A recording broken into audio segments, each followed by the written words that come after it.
One of the most important things to know about the word screen concerns minimizing the window. Now, up here in the upper right corner of our screen, you see these little icons right here, and they seem to duplicate these icons here.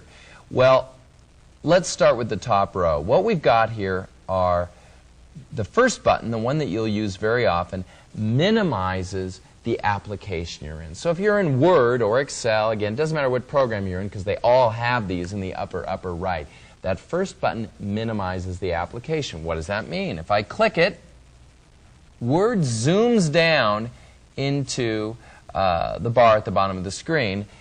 What it's saying to you is what your computer is saying to you right now is, okay, look, Word is still running. It's still going, but I'm getting it off your screen in case you want to launch another application or do something else. To bring it back up again, we just go down to that button and click, and it again zooms to fill the screen. Now, this second button keeps Word in the forefront, but lets us also see the other programs that might be available in the background. So it simply makes the window not dominate the entire monitor. If we click that same button again, it now, once again, does take over the screen. It's called maximizing the screen. Now this guy here in the upper right, if I click that, I'm saying to Word, hey, get out of here. We're done with Word. I don't want to run the program anymore. It's exactly the same thing as if you did this. If we go over to our upper left and go to the File menu, I can choose File menu, and down at the very bottom of the menu, you'll see the command Exit. Exiting the program, clicking that X in the upper right are exactly the same thing. And there are at least two other ways of accomplishing this. That's one of the things about Word, is that there tend to be, in many cases, 4 ways to do the same thing. Like there's 4 ways to set margins. And what you have to do is pick the one that seems to be the easiest or most intuitive to use. Let's take a look at these icons again, these ones that seem to duplicate the ones up above.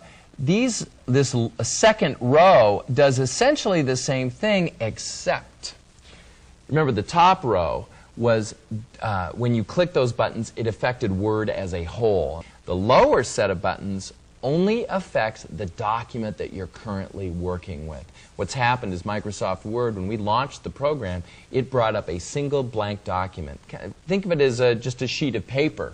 If I were to say to this right now, okay, I'm going to click this X, that would be me saying, I want to stay in Word, but I don't want to work on this document anymore. Put it away. So anyway, that's just the main difference. The buttons up on top affect Word as a whole. The second set of buttons just work with the document that you're currently viewing. Let's go ahead and close that. We'll just click the button and notice what's happened. Word has remained on the screen, but I've got nothing going on in the middle of my Word window here. Word's saying, okay, you got Word running, but you don't have a document. It's kind of, Word is sort of saying to itself, this is pointless. What are you going to do? Well, I've got a couple options. There are basically 2 options. Well, there are 3 options. One is I could get rid of Word, but I'm not going to do that. The main option is either I want a new document that I can start typing in, or I can open a pre-existing document. Well, let's create a new document. You've got a couple methods of doing this. Of course, there's always a couple methods. The textbook method is to go File menu, New, and that'll bring up a new document. Another method is this nifty little button here, which just, you click it and boom, it brings up a new document. Now for me, this is the preferred method of bringing up a new file, and let me show you why.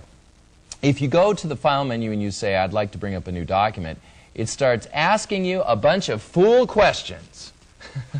It's kind of typical of Microsoft. They've got these usability labs up in Redmond, and what they do is they bring in all these, Word users, and they watch how they use the program. They've got these people in the lab coats with clipboards spying on folks using Word. And what they do is they built into Word these things called wizards. And the idea is when you do something, they will ask you a bunch of questions to try and make it easier for you. And as you may detect from my tone, I hate these things because they're always getting in my face. Well, that's what's happened here. I've said, I want to do a new document. It goes, well, gee, do you want to do a new blank document, or do you want to do a new letter or fax or a memo or something else? Like, you know, I just want a blank sheet of paper. Just give me something. And so anyway, those are your two options. File menu new, where it'll ask you about the kind of document you want to use, or just clicking that button. And what it does is it goes ahead and chooses a generic blank document to bring up. So both of those things do pretty much the same for you. Launching Word, looking around at what's all those buttons and toolbars and everything else are. Creating new documents, 2 different ways. All just basic stuff. Very easy, although it gets more difficult later, so hang in there.